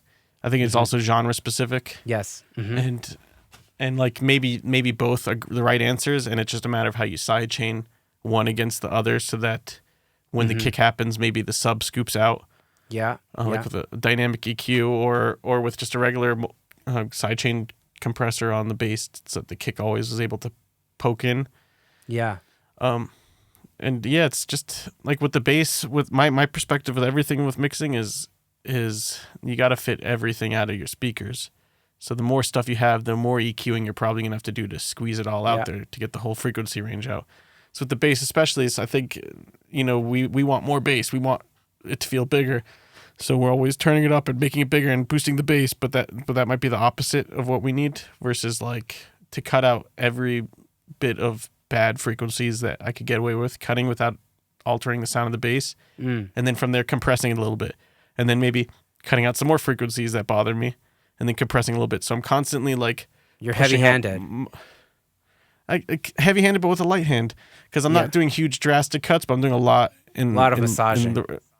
Yeah, exactly. And then at the end, with just the right amount of compression and pulling out just the right pleasant frequencies that I want to be there, to have them being amplified by that compressor, you get a much more under control, and just like the foundation of a house. It's just there, cement holding things in place. Do you remember if you sidechained the bass in that particular track that I'm talking about? I probably did. On most occasions, I do to some extent, even if it's just a hair. Yeah, cool. I think it was my Blues was the song. Is that I think one? so. That might have been it. Yeah. Yeah, maybe we'll put a link to that so people can hear your mix of my bass in the show notes. Yeah, for sure. Yeah. Oh, we'll find it afterwards. Yeah, but you did a great job on that as well. I wanted to ask you also on a personal level, like, just because we're both, whatever, we know each other very well. But you're also using the Focal Shape Twins. How has that transition gone for you? How are they working out for you? I thought initially when I got them that I would resell them for profit, because of how I came into. Not that they're stolen or anything. A producer friend of ours, Mendy Portnoy, moved back to America, had to sell them off. Bought them for a really good He's price from England. him. He didn't move back to America. For us, it would have been not moving back. Oh yeah, that's true. Yeah, for me, it's all the same thing. Right. And it's outside of like where I could go. I'm like stuck here right now. I can't go anywhere if I want to go. So Mendy moved to America, and he sold me his focals for the American price, new.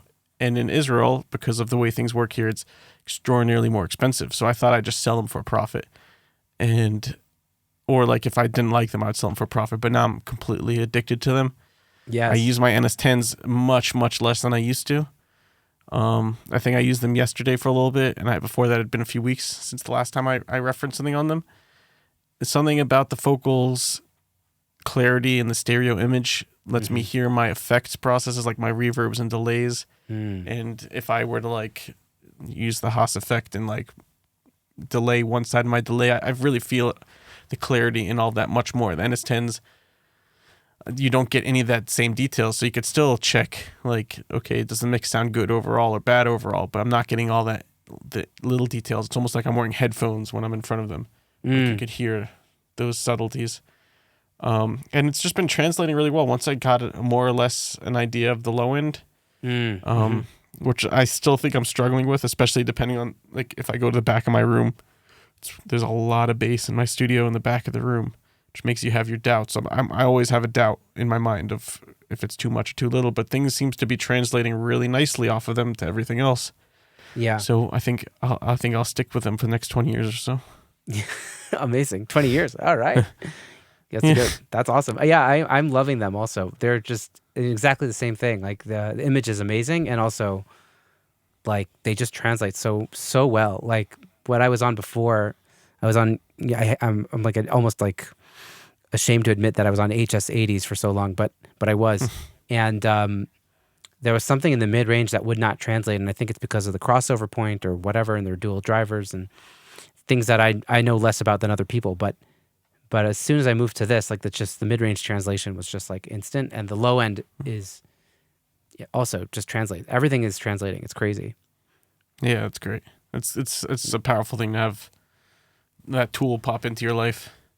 Yeah, I was using the HS80s for a long time, also for like 10 years. Not the HS80s, HS50s with a sub. That was my thing for like 10 years until these vocals. Right. So I feel your pain. I still have my HS50s here in storage just in case, because at the end of the day, if you know your monitors really well, you could still get her done. But I'm happy that I've stepped up to a better situation with these ones. Nice. No, I'm happy for you too, man. Amazing. So, as we draw the interview towards the close, I always like to ask guests, kind of more general questions about inspiration and stuff like that. So do you have, there are days where we're obviously hyped to get in the studio, but there's other days where we're a little bit less hyped. Do you have any routines, habits, anything you do to kind of stay motivated to do the work you're doing? I think that the motivation comes from having like a really good project or a really good song or something. Just have like, one here or there that's like really exciting. And hopefully you have a lot more than just one here or there. But if I do one cool project, then that gives me spirit and strength to press on and do some more. And if you have like one moment of success with something, one song that does well, then maybe that gives you just enough to put another 6 months in and try to see if you could put yourself through more. Like in a day-to-day routine, I come into the studio and I make coffee, and sometimes I'll watch like a little YouTube video or two. Like a lot of major recording facilities, you'll see the TVs above the consoles always going. Like sometimes it's a part of it where you have to like lean back, look at something else, take your mind off of it for a second to come into it, where you come into it focused and fresh. And all right, we're digging in an hour, and then we're gonna pull our head back out for like 10 minutes, watch 10 minutes of a TV show, have a cup of tea, and then dig back in for another hour. Yeah. If you don't give yourself breaks, like sometimes when I'm doing like just studio bookings outside of production, where I have like 4 sessions throughout a day, like 2 hours with one people, and like a 10-minute break between the next two hours for another set, and then another 3 hours for another set, and another 2 hours with 10 minutes in between. That's barely enough for you to like keep your sanity and your focus to be able to do it for all that long. And I think, when it comes to rates and how you charge people, that's something to keep in mind too. Like an 8-hour day sitting and mixing is not the same as an 8-hour day in the office where you're inputting data or negotiating or talking to people. It's like you have to be focused, and your ears are they get tired, and you have to take care of them. So it's important to, if you're taking care of that and you're giving yourself enough breaks, then it makes it a little bit more bearable to come back in and do the things that you don't necessarily want to be doing, like sitting for 2 hours tuning vocals by hand. Yeah, totally. Yeah. So I spoke with this guy, Ed Boyer, who has worked on a lot of like the big a cappella records. and he kind of told it to me like this, and I, I resonated with it. He's like, I'm either really excited to do the work or to get it over with. Like either getting to it or getting done with it. So I totally feel that. Yeah, there's definitely a lot of tasks. It's not all glamorous, but those songs can really keep that inspiration going. Totally.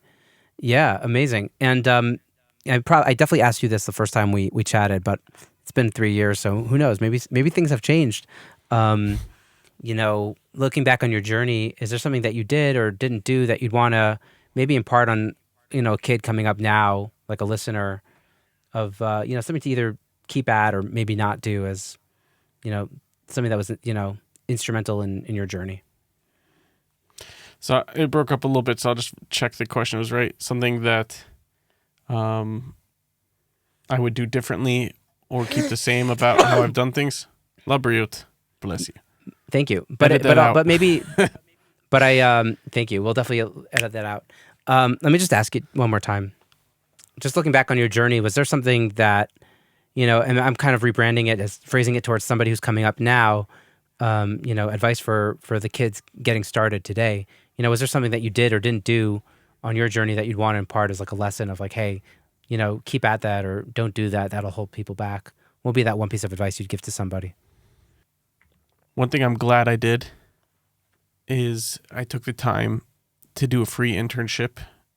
And, obviously it would be better if it was paid, because then you'd have money to show for it. But through the unpaid internship, I was able to sit in and learn from a lot of really fantastic producers and engineers and people, and to see real life situations that you can't learn in school or on a YouTube video. So I'm glad I got to be there to see what it's like when, Apple Music comes in to do with a Hollywood video team to record B.O.B., play a live concert in Studio A, and what goes into that the day before the setup and the expectations. At the same time to see, how to interact with the client and how to keep a studio clean. I think for me, just having that background from my internship of knowing how a studio's facility is supposed to feel when you walk in, I try to keep my personal studio in the same condition as much as I can, so that clients come in, they say, first thing they say is, wow, it's clean in here. Wow, it smells nice. Wow, everything is put away. You see other studios or producers, their desk is full of coffee, cups, and trash, and notes from last week's session. Things like that. Those little details give people the trust to say, right. Wow, if you're that meticulous about your space and your vibe, then your sessions are going to be organized and your music is going to be well thought out. And that's for sure one thing I'm grateful I did that set me off from that internship to be able to continue developing and learning and growing to be able to do this for a living, which I'm grateful for and very blessed for. Yeah. Things that I would regret that I did. You don't have to answer that if you don't want to. No, it's an interesting question. It's because there's a lot of regrets, but I'd say I regret that I don't have a stronger grasp of music business and tracking down my publishing rights with certain songs that I've worked on, and to be able to keep track of the financial and the business side of it. At the end of the day, I got into this because I wanted to make music, and I enjoy the technical side of it too, but I enjoy the music, and I feel like my ears have something to be able to give people. But at the same time, I'm not a businessman, and I'm not necessarily, maybe I've, from my family, entrepreneurial blood in me, but I don't consider myself an entrepreneur or like a startup kind of person who wants to manage my own business for the rest of my life or anything like that. But that's just how things fell out. So yeah, if I had a stronger, at the same time, I've learned a lot over the years. I think I've gotten pretty okay at it, but to have like at the very beginning to have focused more on a music business course and really understanding the back end. At the time you think, well, I'll worry about it when I get there. Like when I'm doing a big song with a big thing and there's a contract or whatever, like I'll figure it out as I get there, because you're still small time. You're thinking that, but then once you do get to the big time, you don't necessarily have the time to learn all of that stuff except through mistakes or the hard way. So if you want to profit off of your music, then you have to accept that 50% is going to be the business end. Yeah. Like really 100% of it's making good music, but you have to add another 50% on that 100% to Yeah. really get the business side down. Right. On the other end, maybe you got the music side down faster by focusing on that, and now you could bring in some more business know-how, and now that Yeah, it could be. your production skills are at whatever level they're at now, that they weren't at the beginning. Now is a good time, as good as ever to get the business stuff up to snuff. Yeah, Why that's not? what I'm working on now. You Yeah. got to learn how to manage. That's Yeah. at the end of the day. Yeah. I think we're all. It's hard to put so much emphasis on business when we got into it for the music because we love the music, and it's a hard reality. It's like the same thing as social media. It's like, why are we spending so much time on these platforms that are just draining our attention and our souls? But like, it's also important, and it's just a hard balance that we kind of day by day are still learning. To kind of manage all the other things surrounding what we love to do, so that we can keep doing what we love to do. And it's it's a struggle for me, and I think for most people in the business. So just keep at it, I Yeah. guess, so to speak. Awesome. Well, John, I this stay has off the social media as much as possible. That's how you take care of that.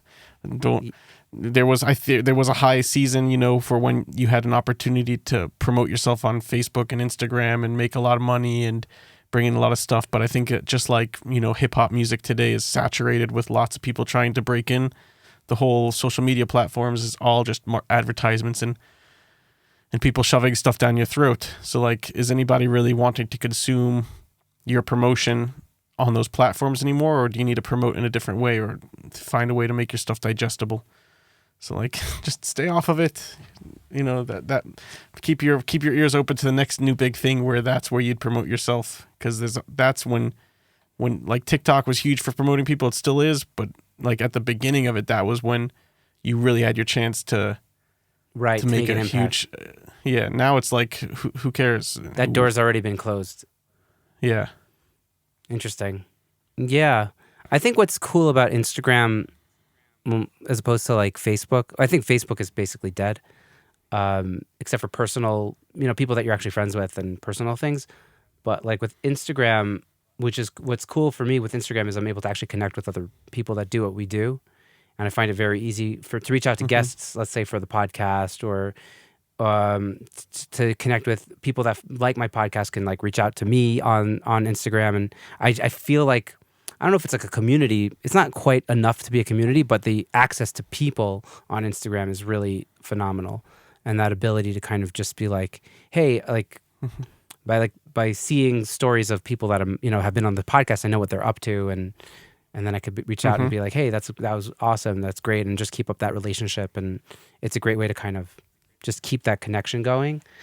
So I think Instagram, even though it's like for promotional purposes, maybe it's dead, but on an interpersonal kind of relationship level, I think it's still alive, if that makes sense. Oh, for sure. Which is also important because it's a relationship business. And again, like I don't know what the right amount is, because maybe you're right. Maybe just staying off of it altogether is better, because it does suck you in, and then you're there spending hours doing things you shouldn't be doing.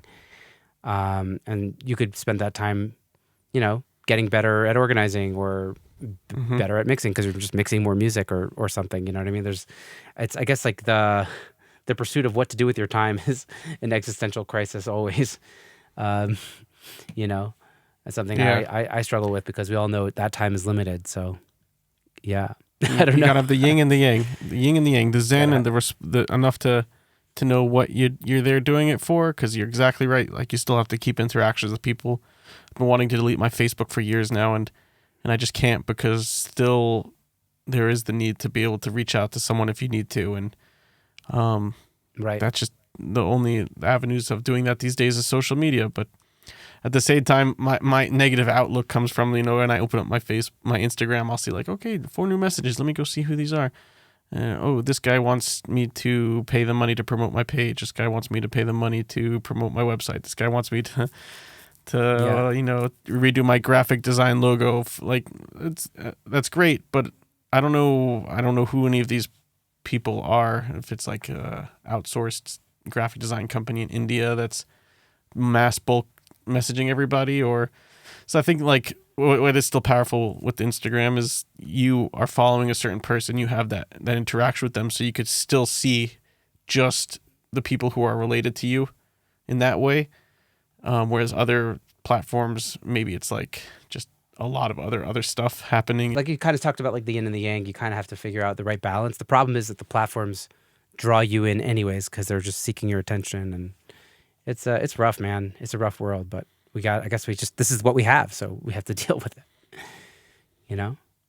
Yeah, 100%.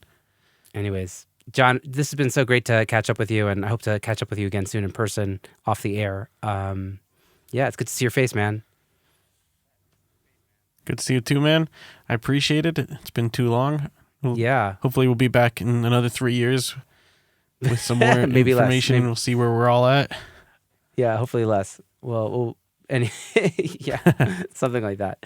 Amazing. Well, John, always great to catch up with you, and I love what you're doing. And what resonates with me about the work you're doing is that you really just have the artists back, and you're just trying to do the best service you can. And I think that's what it's about, the relationship and the service. And you're crushing it, dude. So keep it up. Thank you, Ben. Thanks for having me again. Pleasure, man.